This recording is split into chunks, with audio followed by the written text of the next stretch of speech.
আসসালামু আলাইকুম এভরিওয়ান রহমতুল্লাহ বারকাতুহু অন্যর জাতির জন্য আদাব। যে যেখানে আছে ভালো আছেন এবং নিরাপদে আছেন। রোমা কিচেনে সবাইকে স্বাগতম।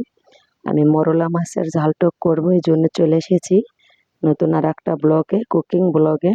তো বন্ধুরা, কেমন আছেন সবাই? সামনে ঈদ, ঈদ মোবারক সবাইকে। ঈদ, আগামী ঈদের শুভেচ্ছা। আমি মরলা মাছের ঝাল টক কী দেখিতে বানাবো, রেসিপিতে কী কী উপকরণ দেবো সেটা দেখাচ্ছি। পেঁয়াজ, মরিচ, পাকা লঙ্কা দিয়ে তেলে ভেজে নিচ্ছি জিরা দিয়ে, আর সাথে আদা বাটা, রসুন বাটা, রেগুলার মশলাপাতি এগুলো দিয়ে দিচ্ছি, আর একটু জোয়ান দিয়ে দিচ্ছি।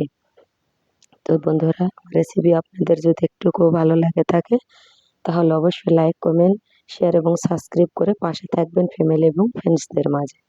আমি তালানিটা দিয়ে দিলাম অলরেডি বন্ধুরা, সুন্দর করে তালানিটা দিয়ে দিচ্ছি। সাথে কিন্তু বেগুন, আলু, এই মাছ দিয়ে করলা মাছের ঝাল টক করে নিচ্ছি। সাথে কিন্তু একটু তেঁতুলের কাঠ দিয়ে দেব। এভাবে আমি সবগুলো রান্না করে নিচ্ছি। এই যে অফ ক্যামেরায় তেঁতুলের কাঠটা কিন্তু অবশ্যই দিয়ে দিয়েছি, কিন্তু রান্না হওয়ার 10 মিনিট আগে এটা দিয়ে দিতে হয়। অলরেডি আমার রান্নাটা প্রায় পারফেক্টলি হয়ে গিয়েছে এবং পরিবেশন করে আপনাদের দেখাবো। তো যারা নতুন আমার চ্যানেলে তাদেরকে ওয়েলকাম, আমার পাশে থেকে সাবস্ক্রাইব করার জন্য। আর পুরাতন বন্ধুদের অসংখ্য অসংখ্য ধন্যবাদ, থ্যাংক ইউ সো মাচ। এভাবে আমার পাশে থেকে ভালোবাসা দিয়ে চলে যাচ্ছেন, আমিও ভালোবাসা দিচ্ছি। ভালোবাসা অবিরাম, এখানে ভালোবাসারই প্ল্যাটফর্ম। সবাই সবাইকে ভালোবাসা দিয়ে পাশে থাকলে, একে অপরের পাশে থাকলে এগিয়ে যেতে পারবো। আর এটা হচ্ছে ভালোবাসারই প্ল্যাটফর্ম। তো যাই হোক বন্ধুরা, বলার মাঝে কিছু ভুল হলে ক্ষমা করে দিন। আর আমি এই যে করলা মাছের টকটা সুন্দর করে রান্না করে নিলাম। এই যে কত সুন্দর হয়েছে পারফেক্টলি।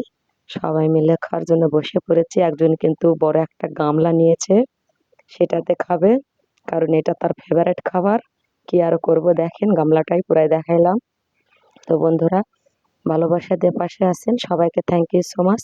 কোনো ভুল ত্রুটি হলে অবশ্যই কমেন্ট করে জানাবেন, আমি নতুন ইউজার। তো থ্যাংক ইউ সো মাচ বন্ধুরা। ভালো থাকবেন, সুস্থ থাকবেন এবং নিরাপদে থাকবেন।